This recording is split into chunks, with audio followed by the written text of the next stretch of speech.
परमात्मा को पाने तथा उसका वास्तविक लाभ प्राप्त करने के लिए पवित्र बाइबल में प्रमाण है कि प्रभु ने मनुष्य को अपना ही स्वरूप बनाया।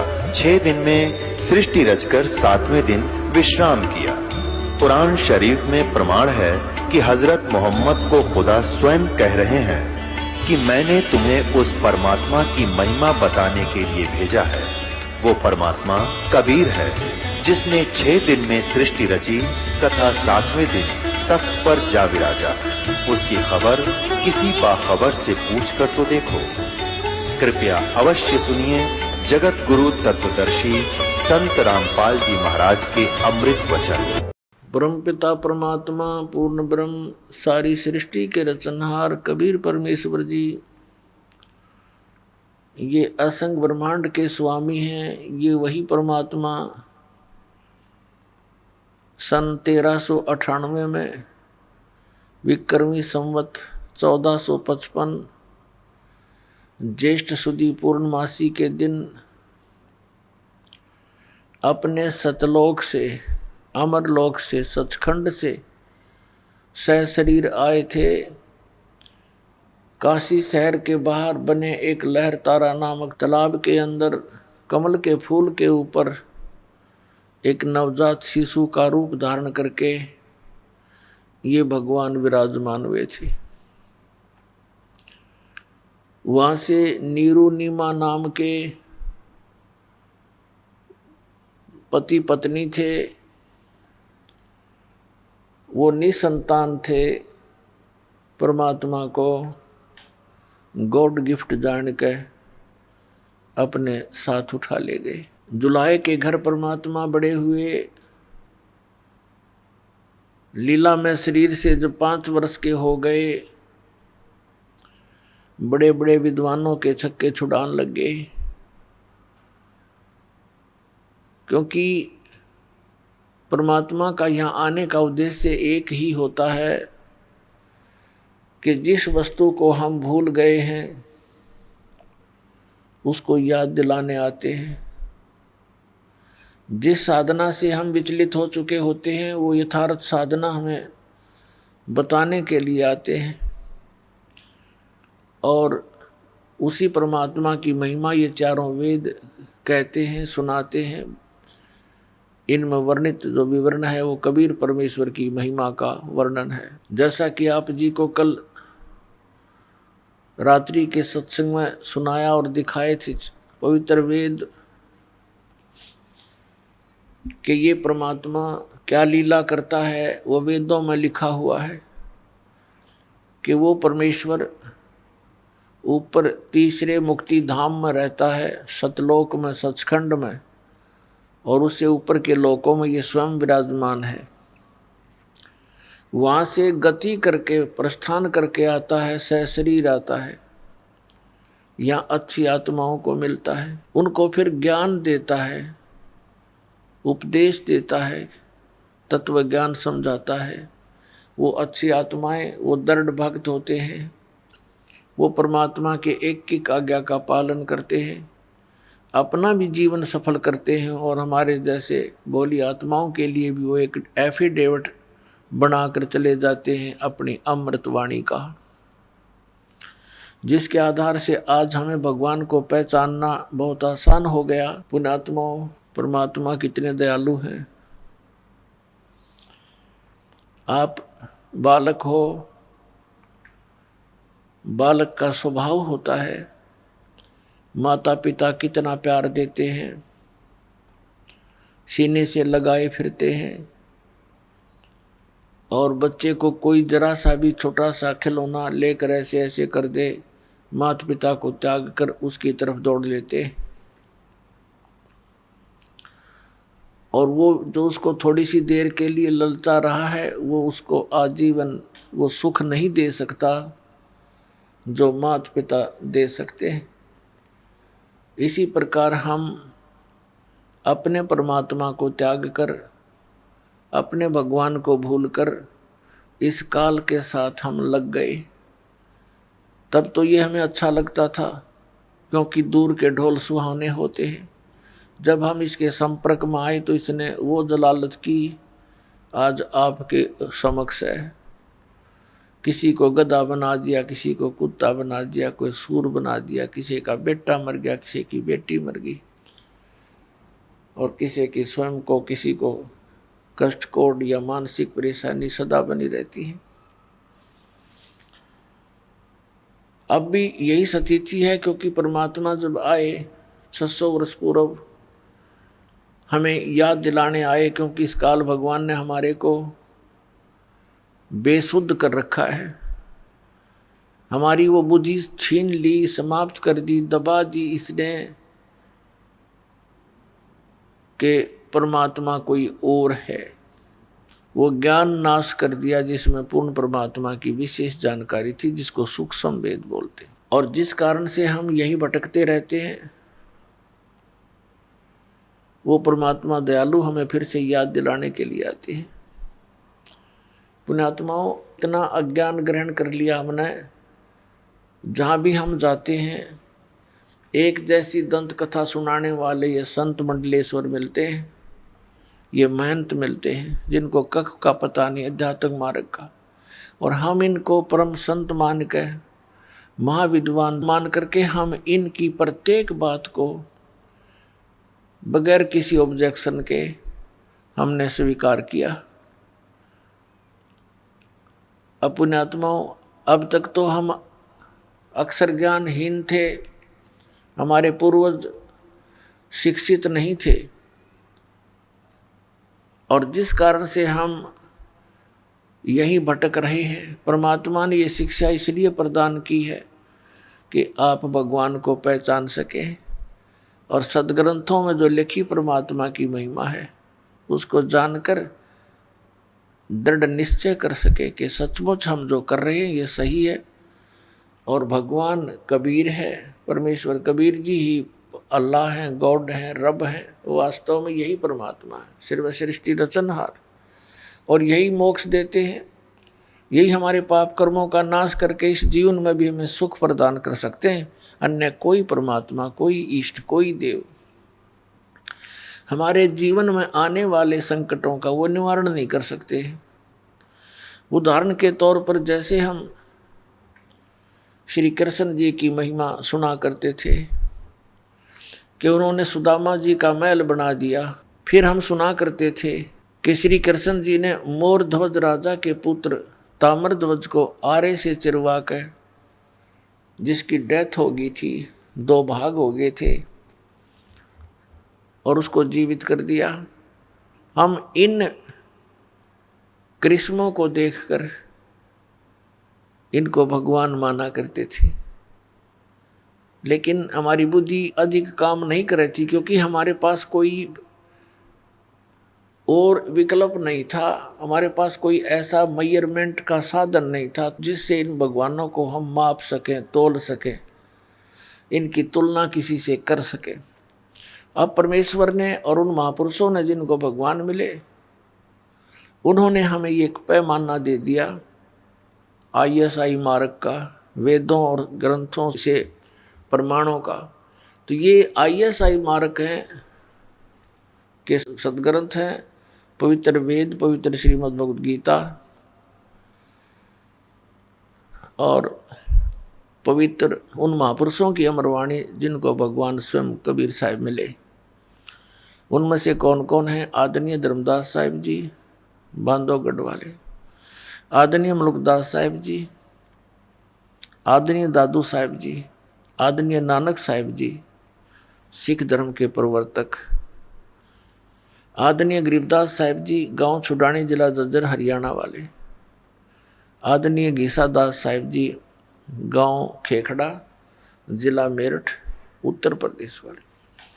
इन महापुरुषों की अमरवाणी और ये पवित्र सदग्रंथ, ये ISI मार्ग है। इनके अंदर जो लिखा है वो फाइनल है। इसके अतिरिक्त कोई अपनी दंत कथा सुनाता है, वो बकवाद घट रहा है, और वो अपना भी जीवन नाश कर रहा है और अन्य भोली आत्माओं को भी काल के ग्रास बना रहा है। उसके समझने के लिए हमने ये तुलनात्मक ये पैमाना मिल गया। तो पुण्यात्माओं, जैसे भगवान श्री कृष्ण जी ने सुदामा जी का मकान बना दिया। ये भी सोचो कि श्री कृष्ण जी राजा थे, और एक राजा के लिए एक अपने मित्र का छोटा सा ढूंढ बना देना कोई बड़ी बात होगी क्या? भगवान के लक्षण इतने ही हैं। फिर प्रमाण ये है कि मोरध्वज के पुत्र ताम्रध्वज को जीवित कर दिया। अब कबीर परमेश्वर ने बताया कि भाई जैसे वो तो जीवित कर दिया, लेकिन भगवान श्री कृष्ण के भाणजे उसकी बहन सुभद्रा के पुत्र अभिमन्यु महाभारत के युद्ध में मारे गए थे। उनकी आयु लगभग 18 वर्ष थी और पांडवों का और कोई संतान भी नहीं थी। उसको भगवान श्री कृष्ण जीवित नहीं कर सके। सारे पांडव रो रहे थे, सुभद्रा रो रही थी, टक्कर मार रही थी, श्री कृष्ण रो रहा था बैठ के। श्री कृष्ण उसको जीवित नहीं कर सका। यदि भगवान थे तो क्यों ना जीवित किया उसको? और वहां पे मतलब जा करके मोरध्वज के लड़के को आरे से चरवा के वहां जीवित कर दिया। तो यहाँ क्यों नहीं किया? यहाँ क्यों नहीं कर सके? परमेश्वर कबीर जी ने बताया। उसी ज्ञान के आधार से ये दास बताओगा कि मोरध्वज के पुत्र ताम्रध्वज की आयु शेष थी, जिस कारण से श्री कृष्ण जी ने उसको जीवित कर दिया। लेकिन अभिमन्यु की आयु शेष नहीं थी, उसका इतना ही प्रारब्ध था, इसलिए भगवान श्री कृष्ण उन्हें जीवित नहीं कर सके। और कबीर परमेश्वर जी जो चावे सो कर दे सतगुरु, जो चावे सो कर ही 14 कोट दूत जम डर ही ऊत भूत जम त्रास निवारे और चित्रगुप्त के कागज पाड़े। पुण्यात्माओं, आप बालक हो, बिल्कुल अबोध हो, क्योंकि हमें ये तत्व ज्ञान प्राप्त हुआ नहीं और हमने इसी जन्म और मरण के प्रोसीजर को से हर्ष अपना लिया, क्योंकि हमारे पास कोई अल्टरनेट नहीं था। और इसी अपने निर्वाह के पीछे और अज्ञानता के कारण कोठी बंगले मकान बनाने के उद्देश्य से एक दूसरे में माया के धनी बन करके महिमावान बनने के उद्देश्य से हम अपना जीवन नाश कर जाते रहे। पुण्यात्माओं, ये कोई जीवन है? यहाँ पर सुबह उठे, खाना खाया, फिर पेट के ही लिए, यानी इस शरीर को सुरक्षित रखने के लिए, जीवित रखने के लिए इसी में डालो, इसी से काम लो, इसी में डालो, इसी से काम लो। शाम में सो, सुबह उठो, सुबह उठते फिर लग जाओ, फिर पड़ जाओ, फिर उठ जाओ, फिर पड़ जाओ, और पता नहीं किस टाइम जीव की अचानक मृत्यु हो जाए। और जिस संपत्ति के जोड़न में सारा जीवन नाश कर दिया, वो तेरे साथ चला रही। ये मूर्ख बना रखा अपने को। परमात्मा कहते हैं, राम नाम कड़वा लगे मीठे लागे दाम, दुविधा में दोनों गए माया मिली ना राम। एक उदाहरण देते हैं जो दास को खटक रहा है और बहुत ही जीवित उदाहरण है आप जी के लिए बहुत सुधरने का। मेरे पूज्य गुरुदेव जी का आश्रम है तलवंडी भाई,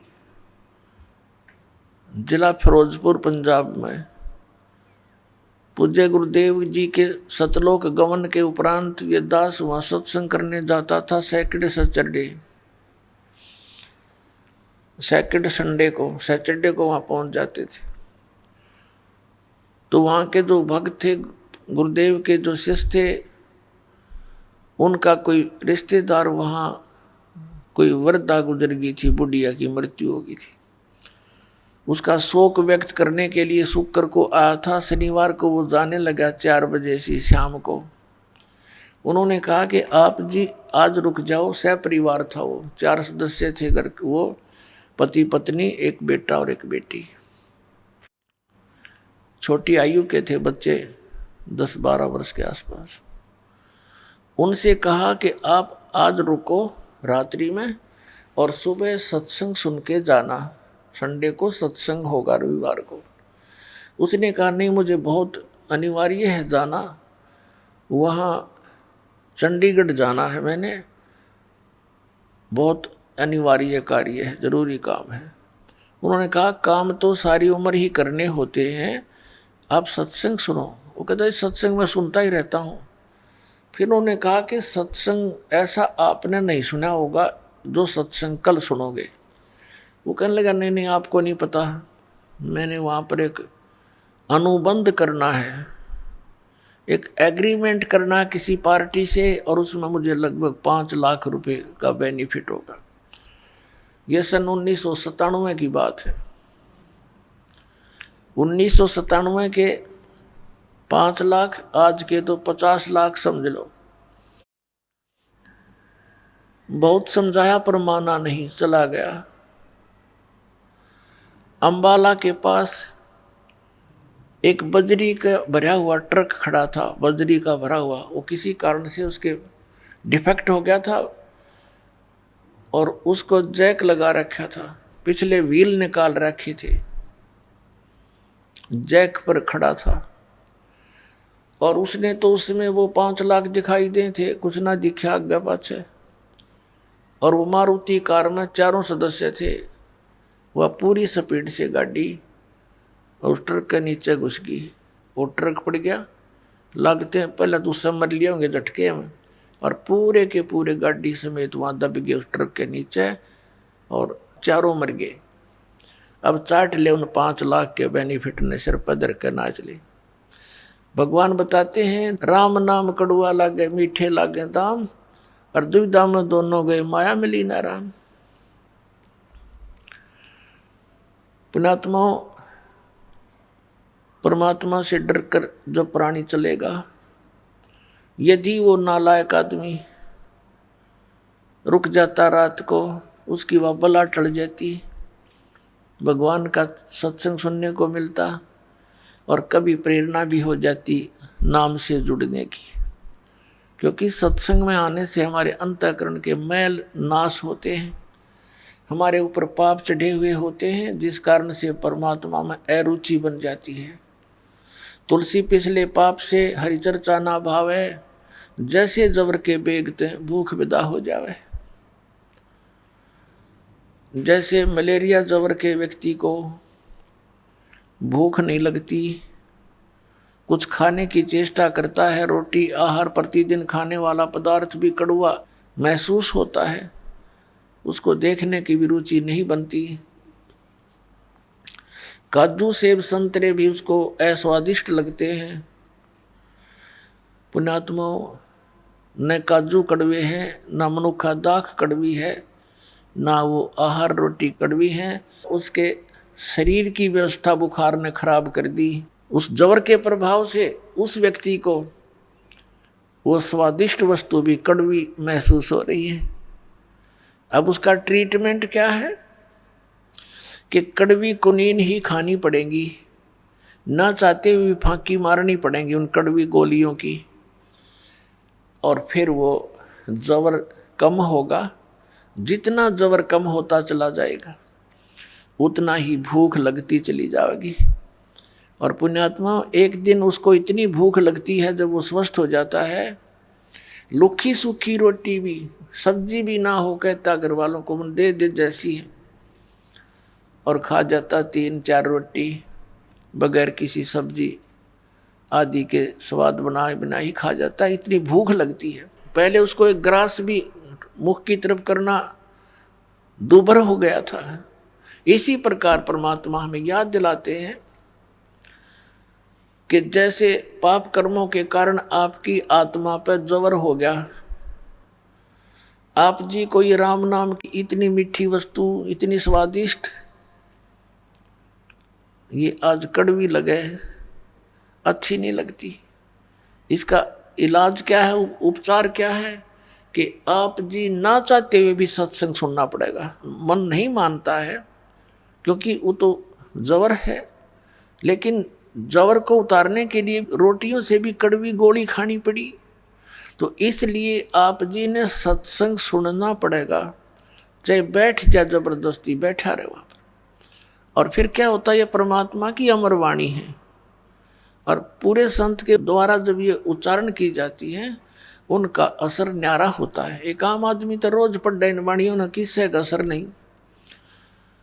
अपने आत्मा एक तो राजा आदेश दे और एक व्यक्ति विशेष वही आदेश दे, तो अप्लीकेबल नहीं हो सकता। एक समय एक रानी ने गुरु धारण कर रखा था, उसको ज्ञान बहुत अच्छी तरह समझ में आ गया बेटी को।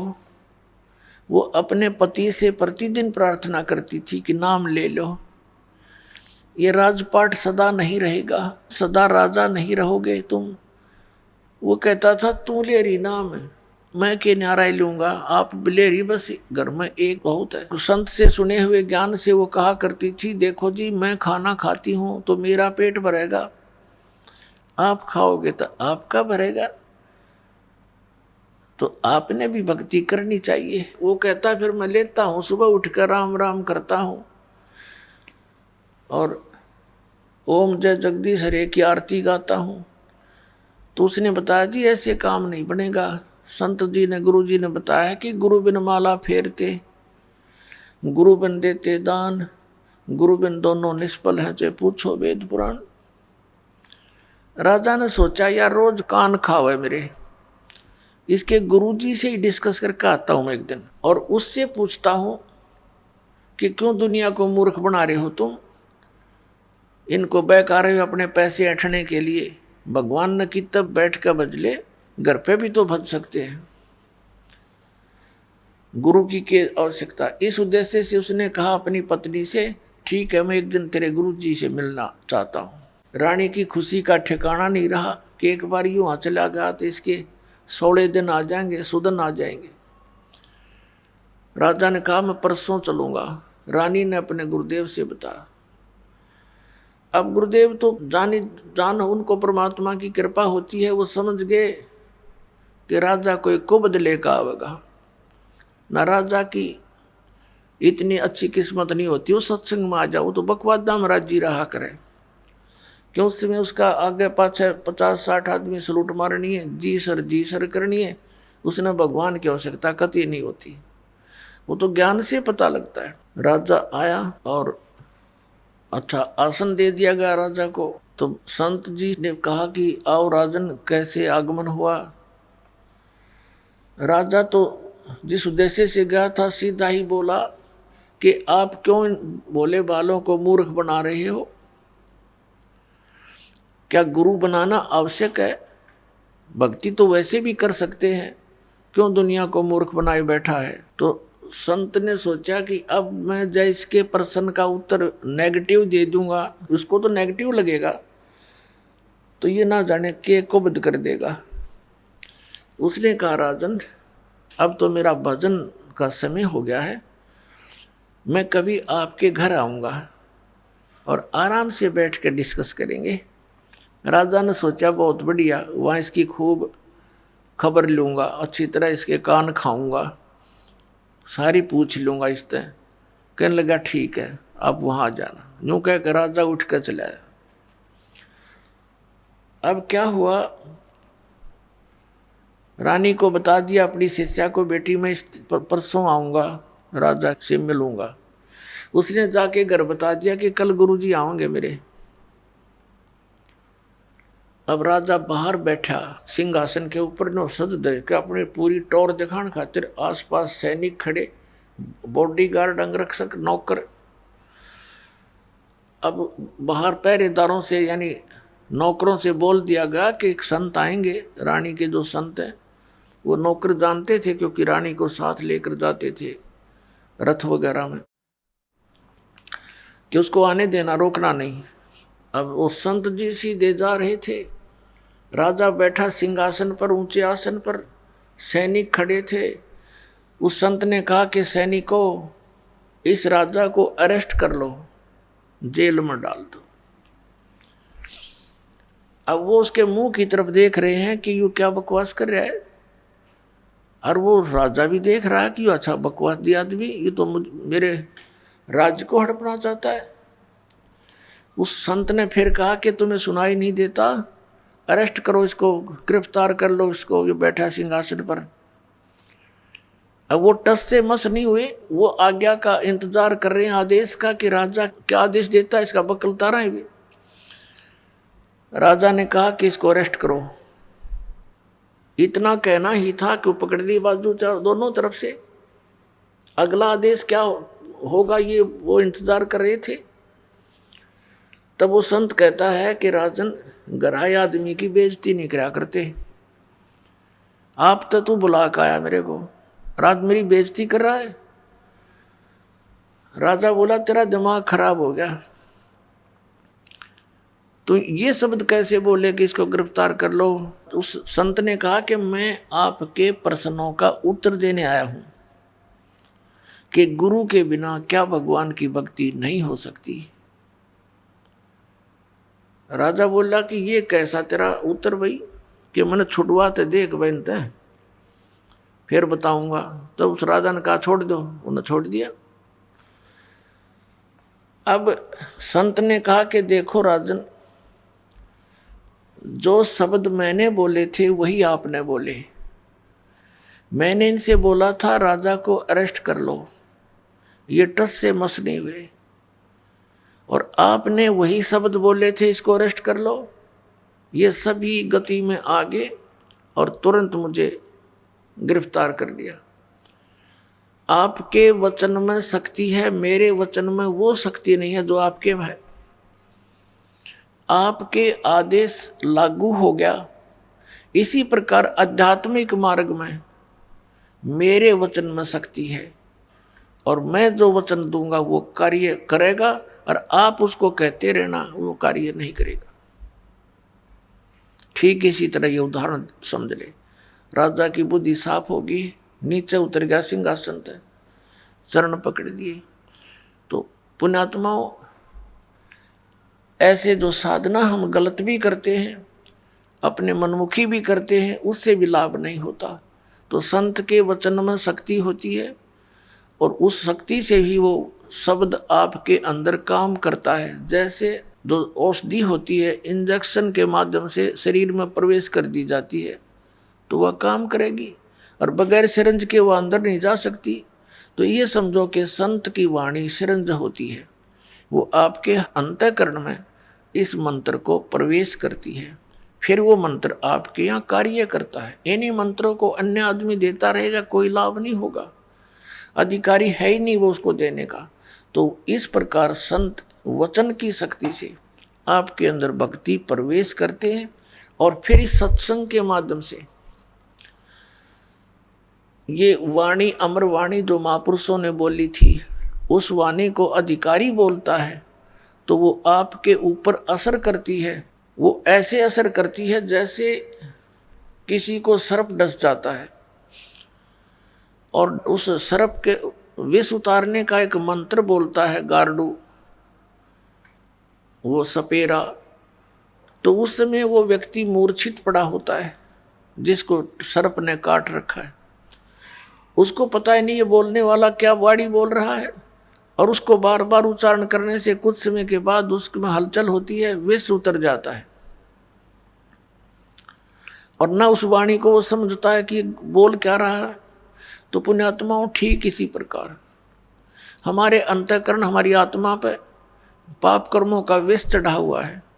इन महापुरुषों की वाणी, सदग्रंथों की वाणी और अधिकारी के द्वारा बोली गई आपके ऊपर से वो कुछ ऐसे जो पाप होते हैं वाणी के पाठ, उच्चारण, श्रवण करने से ही कटा करते हैं। क्योंकि हम जब तक परमात्मा के चरणों में नहीं आते, सत्संग रूपी इस धोबी घाट पर हम नहीं आते।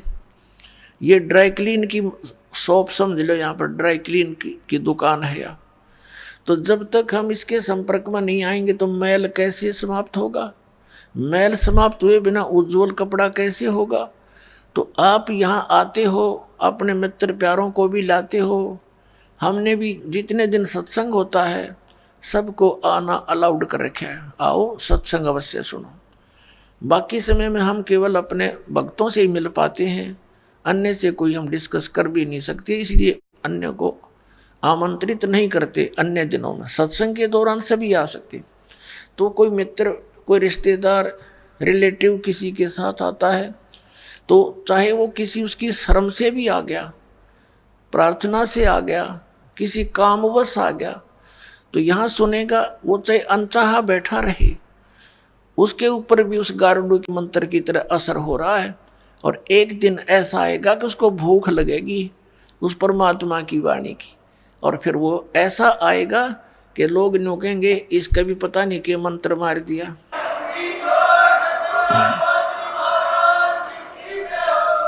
जब तक हम सत्संग में नहीं आते, हम गोबर के भूंड हैं। आपने देखा होगा, काले काले भूंड होते हैं, मोटे मोटे, इसे मोटे मोटे। खेतों में पशु गोबर कर देते थे, और वो क्या करते हैं, दोनों पति पत्नी, वो भूंड और भूंडनी, वो क्या करते हैं, गोबर लेते हैं, उसके ऊपर रेत लपेटते हैं, कहीं कोई देख ना ले इसना और छीन ले जाता रहता है। और फिर उनको धक्का धक्का के उसने अपने बिल में ठोक लेते हैं, सुरक्षित संग्रह करते हैं, कदे कहीं फिर मिल रहा है कोई ना, ये गोबर है। और जब उसको लेकर चलते हैं, उस गोली के ऊपर के कदे ऊपर पड़े, कदे तले पड़े, और उसको ढोते ढोते मनमाने किसी पशु के पैर के नीचे आकर उनका दोनों का कचूमर निकल जाता है। सारा जीवन खो दिया गोबर इकट्ठा करने में, 1 मिनट में मर गया, गोबर खा भी ना सके वे। तो ऐसे ही परमात्मा ने कहा, ये माया पुजारी जीव हैं, ये कलयुग के लोग, और इनको ये भोग भी नहीं सके, इनको यही भी होग। और एक भूंड यानी भौरा, वो भी भूंड होता है, वो जाता था बाग में, उसने देखा कि ये दोनों मेरे सजाती मित्र पति पत्नी सारा दिन ये इस काम में लगे रहते हैं, सारा जीवन व्यर्थ कर देते हैं, और ये गोबर धरा धरा रह जाता है, ये मर जाते हैं। उनसे समझाने की चेष्टा की कि भाई मेरे साथ बाग में चला करो, वहाँ बड़े आनंद हैं, अच्छा आहार है, बड़े फल लगे हैं, सुगंधित फूल हैं। अब वो क्या कहते दोनों कि भाई तू हमारा टाइम वेस्ट मत करा करे, हमने काम बहुत से, तू है ठाली आदमी, बेला आदमी, तेने काम कोई है नहीं, बाग में धक्के खान जाओ, ना सो जा महाराज, जब बाग में जाएंगे तो ये गोबर कौन ढोएगा, कौन इकट्ठा करेगा। अब वो चला गया कि ये तो भाई नाराज हो गए। कुछ दिन के बाद फिर ही मच्छी करके उनसे फिर चर्चा की। उस दिन उन्होंने कुछ थोड़ी देर ज़्यादा समय तक सुनने की चेष्टा की, फिर भी लास्ट में ये कह दिया भी नहीं, हमें टाइम नहीं है, फुर्सत नहीं। अपना आत्माओं, एक भगत सत्संग में आया करता, सत्संग ले रखा था, और उसका मित्र था खास, उसने वो सत्संग ग्रहण नहीं किया, भगवान की भक्ति नहीं करता था। तो उसके पास जाता था मित्र, आप नाम लो, भगवान की भक्ति करो, चलो मेरे साथ सत्संग में। तो वो भी ये कहता था कि भाई मेरे पास टाइम नहीं, छोटे छोटे बच्चे हैं, तेरा तो दिमाग खराब हो गया, तूने तो अपना नाश करना है, तीसरे दिन भाग जा सत्संग में। कोई बात हुई। फिर वो मित्र फिर कुछ देर बाद जाता, क्योंकि उसको पता था कि वो गोबर ढो रहा है उन बूंदों की तरह, और वो कहता भाई फुर्सत नहीं, और बात बता तो इसने छोड़ टॉपिक ने। एक दिन उसकी मृत्यु होगी, छोटे छोटे बच्चे थे, कटगी टिकट, ये कौन सा पटा लिखवा रखा, मराए को नहीं 100 साल तक। अब सभी उठाकर ले जा रहे हैं, कोई लकड़ी ले जा रहा है, कोई पीछे पीछे जा रहा है, बोल रहे हैं राम नाम सत्य है, सत्य बोलो गत है। उसका मित्र कहता आज भाई को फुर्सत है।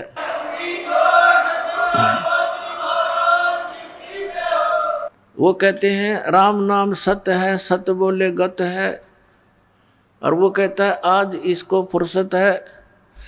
अब दूसरे कहते हैं अरे ठीक बोल ले आज तो तू, इनका तो चोट लग रही है।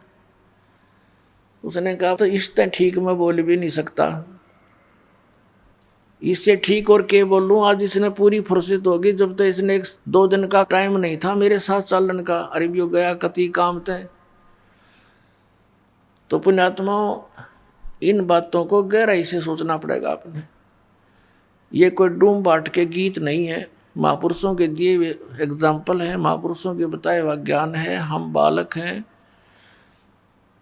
और उन महापुरुषों की बातों पर हमने कदम से कदम मिला कर आगे चलना पड़ेगा, जब हम सफल हो सकते हैं। हम तो जीव संज्ञा में हैं, हमें क्या पता, हम अपनी सोच से सब लगे हुए। उधर से एक दिन फिर वो भूंड उनके पास आ गया। अब वो दोनों छोड़ के उस गोली ने, वो गोबर की ने बैठ गए। वो कहने लगे भाई एक बात बता, आप यहाँ आते हो ना, चर्चा करते हो बाघ की, तो हमें आनंद बहुत आता है, और आपके अंदर से महक आने लगी हमें। अब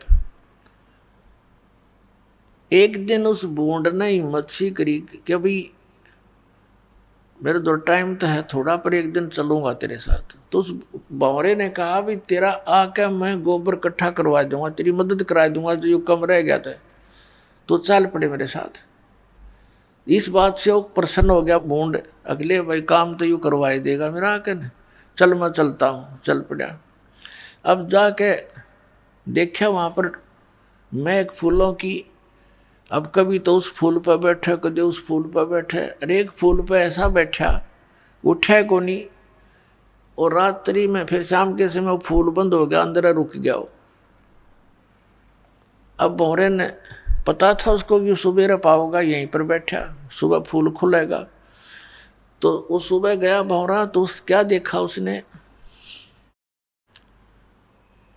कि वो फूल के ऊपर बैठा, वो फूल तोड़ लिया किसी ने, फूल बेचने वाले ने, वो ले लिया किसी पूजा पाठ करनी ने, वो उसने मंदिर में चढ़ा दिया। मंदिर तो फिर पानी में विसर्जन कर देते हैं, जल में पूजा किए हुए फूलों को, वो फिर दरिया में गिर दिया, गंगा में। कानो फूल बहता हुआ जा रहा है, धूप लगने से वो खिल गया। फूल खिला तो भौरे को पता था कि वो कहाँ कहाँ जा सकते हैं। उन फूलों को देखता देखता वहाँ पहुँच गया दरिया के ऊपर। वो बूंद बैठा उसका ऊपर। न बोला रहा उठ ले तो, न बोला बस बोला मत जी सा आ रहा है। तो उसने कहा निकला ही तो डूबेगा पानी में। जब वो उठा तो उसने कहा भाई मैंने तो सारा जीवन खो दिया, वो गोबर इकट्ठा कर करके, और सारी सुविधाएं हैं। तो परमात्मा कहते हैं कि इस प्रकार जो परमात्मा से दूर प्राणी है, इस माया के जोड़न में लग रहे हैं संतों को, वो गोबर के बूंद दिखाई देते हैं। ये सत्य मान लेना पुण्यात्मा। हमने इतनी माया चाहिए, कितनी, साईं इतना दीजियो जा मैं कुटुंब समावे, हम भी भूखे ना रहे अतिथि न भूखा जावे। परमात्मा कहते हैं तुम इतना मांगो मेरे से, ज्यादा नहीं। अपने आत्माओं अतिथि ना भूखा जावे, और जिसमें कुटुंब समावे। कुटुंब समान का अर्थ है रिक्वायरमेंट ऑफ फैमिली, परिवार की आवश्यकताएं पूरी हो। आया अतिथि भूखा ना जावे। इससे अधिक धन अगर हम मांगते हैं तो फिर हम भक्त नहीं। और पुण्यात्माओं परमेश्वर कहते हैं कर पे कारण कौन है, कर सेवा निकाम, और मन इच्छा फल दूंगा जो पड़े दणीते काम। एक समय परमात्मा जब यहाँ आए हुए थे काशी शहर में, कबीर भगवान वो इन अज्ञानी ऋषि महर्षि गुरु पीरों काजी मुल्लाओं के साथ चर्चा करते थे, ज्ञान गोष्ठी, और उनके पास कोई जवाब नहीं होता था। वो सारे चिंगर जाया करते, फड़क जाते और कहते ये कबीर झूठा है, कपटी है। उन्होंने बहुत कोशिश की, बहुत तरह उनको यातनाएं दी, मारने की चेष्टा की, परमात्मा को मारने के लिए भेजे एक शेख तकी नाम के पीर ने। गुंडे भेज दिए तलवार लेकर। परमात्मा अपनी झोंपड़ी में सो रहे थे, साथ में शेख तकी भी था। शेख तकी ने कहा इसको टुकड़े टुकड़े कर दो। गुंडे ऐसे तलवार मारे परमात्मा के शरीर में, आर पार निकल जा, फिर मारे आर पार निकल जा। उन्हें कई जगह से टुकड़े टुकड़े करने की चेष्टा की और तलवार निकलते शरीर उसाए हो जाए, नो का नो एज इट इज। तब उन्होंने अपनी तरफ से न सोच लिया ना, मार दिए तो परमात्मा खड़े हो गए। नो बोला भाई बैठ जाओ तो दूध पिलाता हूँ, दूध पी कर जाइयो। अब उन्हें सोचा हमने तो मार दिया था, यो आदमी खड़ा हो गया। बुखार चढ़ गया उन गुंडिया के और डांक ठोक दी, भाज लिए। एक हफ्ते पाछे परमात्मा गए उनके पास कि भाई मैं भूत नहीं, मैं परमात्मा हूँ, और वो मूर्ख की बात मत आया करो, कर्म बिगाड़ दिया तुमने। तब उनका बुखार उतरा आशीर्वाद भगवान से। ऐसे बहुत से जुल्म के इन्होंने। एक समय सरसों के तेल में उबलते हुए कढ़ाई में डाल परमात्मा को परीक्षा ली कि इसमें बैठ, जब तू भगवान है तो जीवित रह जाएगा, हम तो न मान लेंगे। शेख तकी पीर कहने लगा। साथ में वो दूसरे गुरु जैसे ब्राह्मण लोग थे, ऋषि थे, वो भी दुखी थे भगवान के सच्चे ज्ञान थे। तो वहाँ उबलते तेल के सरसों के कढ़ाई में परमात्मा बैठ गए। उन्हें कहा या तो बैठना, हम तो पटकेंगे इसकी में ठाक है। परमात्मा बोले ये कष्ट भी क्यों दूं आपको, मैं आप ही बैठ जाता हूँ। परमात्मा उबलते हुए सरसों के तेल के कढ़ाई में बैठ गए। गर्दन बाहर दिखाई देती, शेष शरीर अंदर है। अब सिकंदर लोदी दिल्ली का बादशाह भी वहां पर विद्यमान है। हजारों की संख्या में दर्शक खड़े हैं। जब परमात्मा डूबे नहीं, जले नहीं, मरे नहीं, शेख तकी हैरान हो गया। उसने कहा कि राजन, इसने तेल की तासीर ठंडी कर दी जंतर मंतर करके। तो राजा ने सोचा लट चेक कर लूं, न्यू उंगली डालनी चाहिए। परमात्मा ने कहा राजन इसमें उंगली ना दिए, इस नालायक के कहते हैं, इसकी ना विरा कितना फारेनहाइट है, यो बहुत गर्म है और इसमें उंगली मत देना। लेकिन राजा के ना जच्ची, जब गुरुजी ना जलते कबीर साहब तो मेरे के बिजली पड़ेगी एक उंगली में। वो नटते नटते उंगली दे दी। जितनी उंगली तेल में गई थी उतनी कटके दूर होगी, अंदर निशान भी नहीं पाया उसका, और मूर्छित हो गया राजा। फिर राजा के चारों तरफ घूम गए उसके नौकर, पानी के छींटे छाटे मार के एक बेहोश में लाए। फिर पीड़ा इतनी थी वो फिर बेहोश हो गया। तब परमात्मा निकल कर आए तेल के वासे बाहर और पकड़ के उंगली को सीधा पूरा कर दिया, वह कटी हुई नहीं रही। जब उसकी पीड़ा मिटी, बोलो सतगुरुदेव।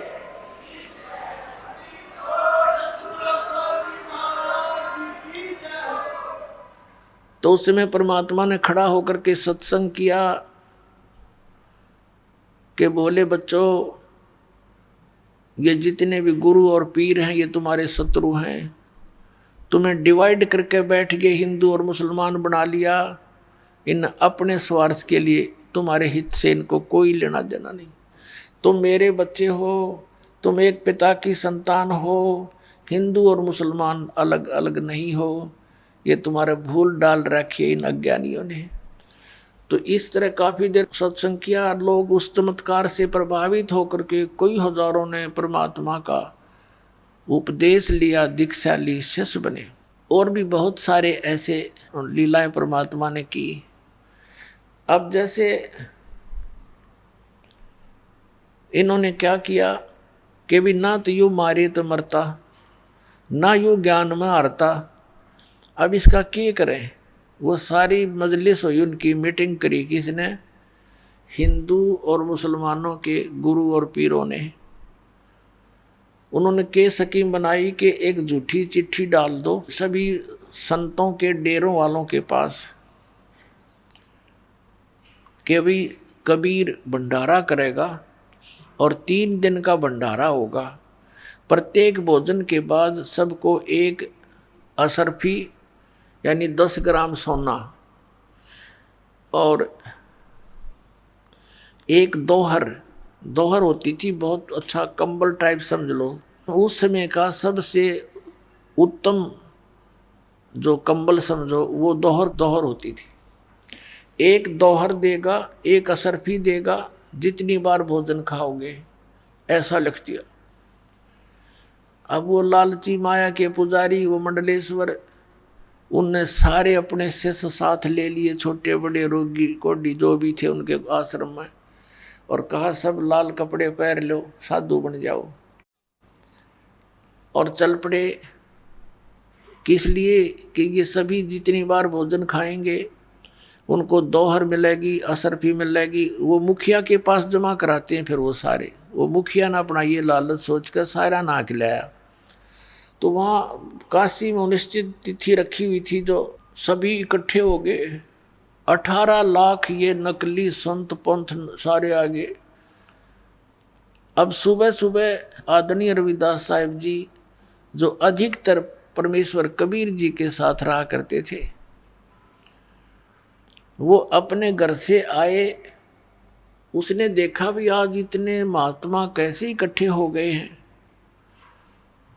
उनसे पूछा कि महापुरुषों कैसे आगमन हुआ आपका? तो वो कहने लगे, अरे तुम काशी वालों कौन सी दुनिया में रहते हो, तुम्हें पता नहीं, हम इतनी दूर से आ गए हैं। तुम्हें नहीं पता कि एक कबीर नाम का कोई जुल्हा है और वो भंडारा कर रहा है, 3 दिन का भंडारा है। रविदास जी तो शक पके रह गए कि भगवान ने मेरे आगे जिक्र भी ना कराया। वो जान गया कि इनकी चाल है कोई। रविदास जी ने पूछा भी कोई प्रमाण है तुम्हारे पास? उन सब ने वो झूठे चिट्ठे दिखा दिए, ये देख ले, हम वैसे थोड़े आते हैं। रविदास जी चले थे फ्रेश होने के लिए। अब कहा कि फ्रेश हो थे, वो तो सट्टी पिट्टी गुम होगी कि न जुल्म कर दिया, यो नया बखेड़ा और तैयार कर दिया भगवान के लिए। पहुंच गए परमात्मा की झोंपड़ी पर और कहा, भगवान अब तो काशी छूटेगी अपनी, अपन काशी त्याग कर जाना पड़ेगा। परमात्मा बोले, क्या हो गया ऐसा? रविदास जी ने बताया कि गिनती नहीं इतने व्यक्ति आए हुए हैं, साधु संत, और सबके हाथ में चिट्ठी है कि कबीर भंडारा करेगा, 3 दिन का भंडारा होगा, मोहर असरफी प्रत्येक भोजन के बाद देगा। और ये माया के पुजारी सारे इकट्ठे हो गए। भगवान सारी काशी के अंदर वो साधु साधु दिखाई देते। परमात्मा कबीर परमेश्वर जी कहते हैं, सो छल सीधर मैं करूं। कहने लगे, रविदास जी आ जाओ, बैठ जाओ, अंदर बैठ जाओ मेरे पास। अंदर से कुंडी ला ले, आज साकल नहीं खोलेंगे।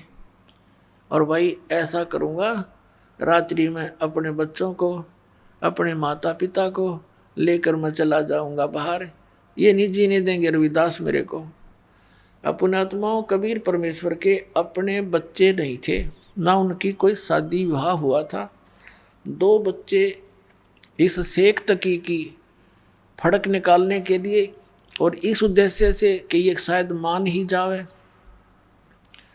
इसलिए एक लड़का और एक लड़की 12-13 वर्ष के ये मुर्दे जीवित किए थे। ये कथा सुनाएंगे क्योंकि आज प्रसंग वो भी चला है, पहले ये पूरा कर लेते हैं। और माता पिता उनके नहीं थे, क्योंकि वो नीरू नीमा उनको कमल के फूल से उठा कर लाए थे। रविदास जी बैठ गए, परमात्मा भी बैठ के माला लेके कोने में। भाई भगवान ने याद करे, रविदास जी परमात्मा आपत्ति टाला करता है। पुण्यात्मा हमारे लिए उदाहरण है कि जब ऐसी कोई समस्या हो तो भगवान ने याद कराया करो। रिश्तेदार कुछ नहीं कर पाओगे उस समय आपकी, ना कोई और मदद कर पाओगा। कबीर परमात्मा बैठ के माला लेकर और उधर से पहुंच गए सतलोक में। एक रूप में बैठे रविदास जी के पास ऐजे जुल्हा कबीर, दानक कबीर, और वो परमात्मा कबीर अन्य रूप बनाकर सतलोक में पहुंचे। यहाँ से जाने से पहले ही वहाँ टेलीफोन कर दिया भगवान ने, कैसे ऐसे तैयार करो। भोजन तैयार करो इतने व्यक्तियों का।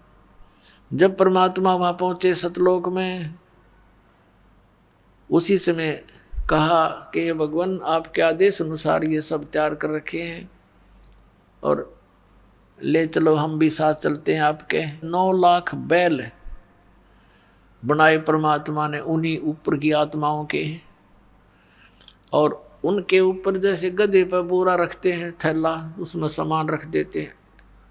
पहले क्या होता था, ये बिजनेसमैन ट्रांसपोर्ट जो करते थे माल को, वो बैलों के ऊपर गधों जैसे बोरे रखा करते थे। उनके अंदर वो सामान, जैसे किसी मंडी से शक्कर ले ली और दूसरी में जा बेची, वहाँ से कणक ले ली, वो तीसरी में ला बेची, और सैकड़ों हजारों की संख्या में 200 400 बैलों के ऊपर एक टाइम में ट्रांसपोर्ट करते थे। उनको बंजारे बोला करते थे, बिजनेसमैन बंजारे, जो बनज करते थे। तो उसी तरह के एक बंजारे का रूप धारण किया परमात्मा ने, केशो नाम धर लिया अपना, अन्य रूप बनाया। एक सिद्धि बहुचोल्य धार है, एक सिद्धि है जो बहुत शरीर बना सकती है। परमात्मा में तो ये असंख्य सिद्धियां हैं, इन्हीं से प्राप्त भक्ति स्टोर करके, परमात्मा की भक्ति स्टोर करके आम साधु संत भी ऐसी लीला कर दिया करते थे। तो वहाँ से 9 लाख बैलों के ऊपर 18 लाख व्यक्ति वहाँ पर इकट्ठे हो गए थे काशी में। 9 लाख बैलों के ऊपर बना बनाया भोजन सतलोक का, पूरी कचौरी, लड्डू, जलेबी, बर्फी, खुरमे, दही, बड़े, खीर, खांड, देसी घी, और सब लाद कर चल पड़े। काशी से थोड़ी सी दूरी पर वहाँ आकर नीचे उतर गए। साथ में कुछ बंजारे यानी उनके सेवक भी साथ थे। आदरणीय गरीबदास साहिब जी को परमात्मा मिले थे सन 1727 में। उनको सचखंड लेकर गए थे परमेश्वर, जैसे एक जिंदा महात्मा के रूप में आकर के, जैसे आदरणीय गरीबदास साहिब जी को लेकर गए, ऐसे ही आदरणीय नानक साहिब जी को लेकर गए थे। बेई नदी से सचखंड लेकर गए थे, फिर वापस छोड़ा था। ऐसे गरीबदास जी को ऊपर ले जाकर वापस छोड़ा था और उनकी दिव्य दृष्टि खुल गई थी। परमात्मा ने उनके अंदर ज्ञान फीड कर दिया था, दिव्य दृष्टि खोल दी थी। उसी आधार से गरीबदास साहिब जी ने परमात्मा की लीलाओं का आंखों देखा वर्णन किया। जैसे तुलसीदास जी हुए हैं जिन्होंने रामायण लिखी है, घट रामायण नहीं, वो तुलसीदास दूसरा था, वो राधा स्वामी वाला ग्रुप का है वो। तो एक तुलसीदास जी हुए हैं जिन्होंने ये रामायण लिखी थी। पहले रामायण संस्कृत में थी, उन्होंने फिर अपनी दिव्य दृष्टि से, उसकी भी दिव्य दृष्टि खुल गई थी, तो उसने ये श्री रामचंद्र जी की लीला लाखों वर्ष के बाद ज्यों की त्यों चित्रार्थ कर दी थी। तो इस दिव्य दृष्टि की भी रेंज होती है, जैसे सूक्ष्मदर्शी होती है, उस सूक्ष्मदर्शी यानी दूरबीन की भी रेंज होती है। तो गरीबदास जी की जो सूक्ष्मदर्शी यानी दिव्य दृष्टि थी, वो तुलसीदास की दिव्य दृष्टि से प्रबल थी। तो ऐसे गरीबदास जी ने फिर परमात्मा की आंखों देखा हाल बताया है। तो वहाँ से जब क्या बताया गरीबदास जी ने, उनकी वाणी में लिखा है कि वो नीचे आकर बैल उतरे, ना तो उनके सिर पर सींग थे और नीचे जमीन से भी उनके कदम लगभग 6 इंच ऊपर चल रहे थे, 6 इंच ऊपर टिक रहे थे, जमीन पर नहीं टिक रहे थे, और चल वैसे ही रहे थे जैसे आम बैल चलते हैं। और वो दिखाई केवल उन्हीं को देते थे कि ये जमीन पर पैर नहीं रखे हैं इनके, जिनको कुछ आध्यात्मिक उनकी दृष्टि काम करती थी। तो वहाँ आकर के काशी के चौपड़ के बाजार में मेन स्थान तो वहाँ बना लिया, अपना स्टोर भंडारे का जो सामान था, और बाकी टेंट लगा दिए बहुत लंबे चौड़े, कई टेंट लगा दिए।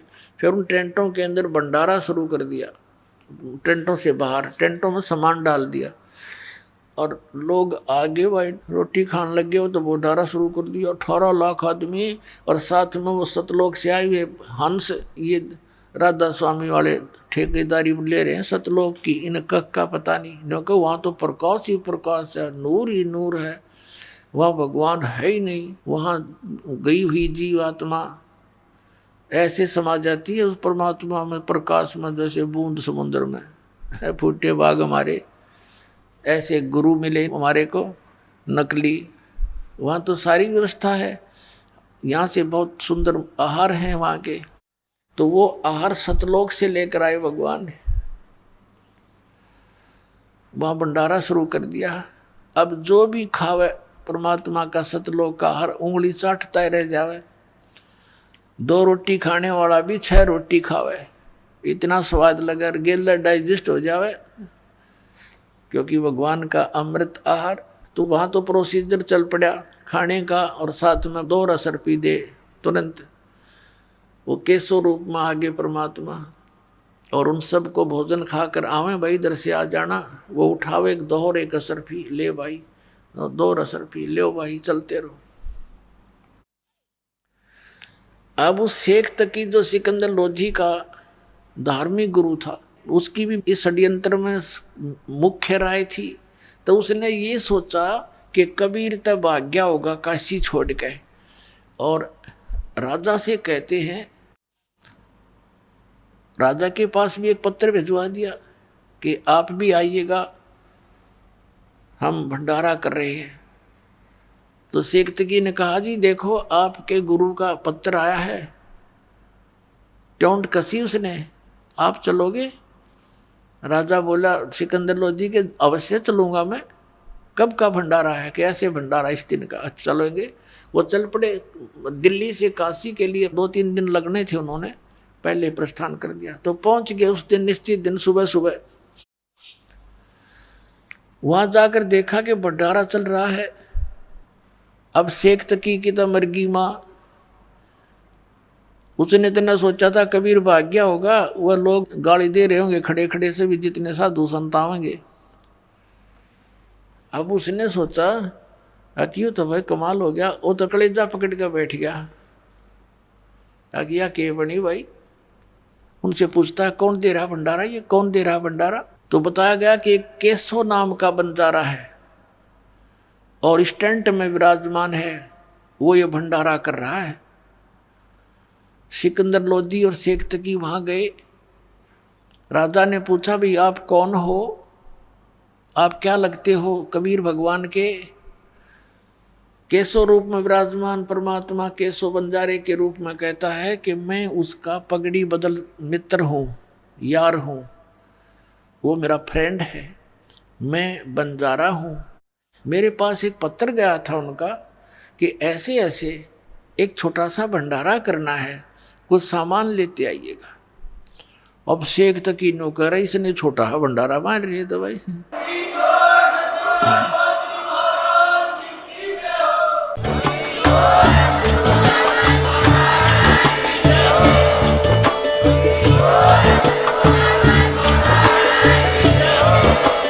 आप सुन रहे थे जगत गुरु तत्वदर्शी संत रामपाल जी महाराज जी के मंगल प्रवचन। अधिक जानकारी के लिए विजिट कीजिए हमारी वेबसाइट www.jagatgururampalji.org। संत रामपाल जी महाराज जी के शुभ आशीर्वाद से पूरे विश्व भर में 500 से भी ज्यादा नाम दीक्षा केंद्र हैं, जिन पर संत रामपाल जी महाराज जी द्वारा ऑनलाइन निशुल्क नाम दीक्षा दी जा रही है। अपने नजदीकी नाम दीक्षा केंद्र का पता करने के लिए संपर्क करें 8222880541।